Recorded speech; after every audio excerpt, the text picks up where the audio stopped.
I made a video recently on the unspoken effects of mass immigration, and on this video I want to drill down a bit on one of the worst developments we're seeing and something that's really going to erupt in the very near future. It is already erupting a little bit. Now, in the recent video, which I'll link below if you want to watch it first, I spoke about how for the multicultural mass immigration agenda to work, you have to destroy any sense of national identity, take away a sense of mythos and any pride and identity with that. But what they've done is they haven't replaced it really with anything other than vague liberal values which don't really hold people together. How they really hold people together without fighting is blaming a shared enemy, namely the gammon, that is the white Christian conservative who supposedly has all the power in society. Of course, it is ironic that for some reason it's alright to mock a gammon for his skin colour, that being a white person with a red face supposedly from being enraged. However, they're the modern rules for some reason. Yeah, as we'll explore, absurdly enough, the progressives and the multicultural system actually needs gammons more than anything, and they're in serious trouble because gammons are in decline, they're aging, they're getting old, they're checking out of the political system, and young people are increasingly brainwashed and left-wing.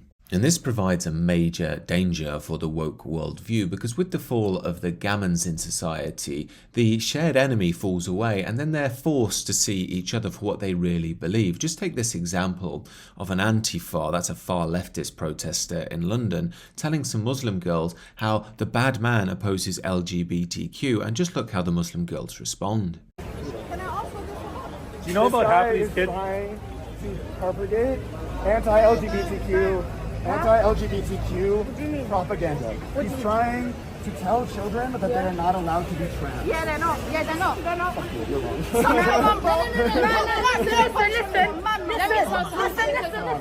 In some religions, you can't do that. Yeah, you have to respect that decision. 3 Abrahamic religions. Yeah. LGBTQ. But in some religions. Now, how can this Antifa leftist be so naive? You don't need a doctorate in political science to know that Islam tends to be quite harsh on the gays. They're not very pro the LGBTQ stuff.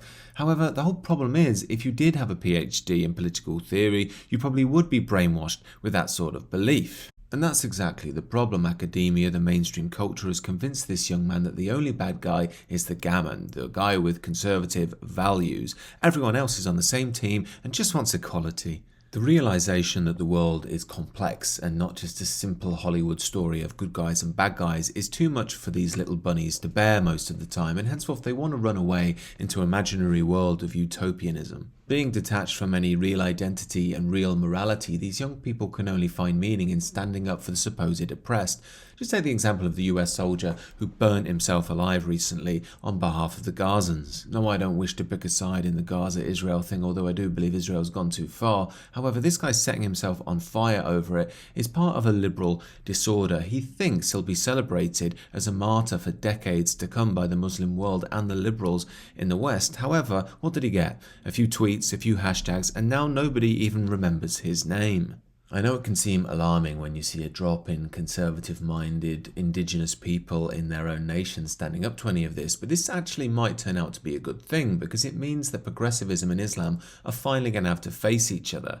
And this provides an opportunity because it will expose Islam and progressivism as far more radical than any European conservatism ever has been. But if we're aware of this, we can actually start to build a vision for the future that the people who do want to maintain some sense of Europe can buy into, which is much more stable than anything on offer right now. So just remember, when they try and make out you're the bad guy and call you a gammon, remember they need you, and all you have to do is pull away and it exposes exactly what they are. These are just my thoughts anyway. Please let me know yours down below and do consider subscribing to the channel if you enjoyed the video.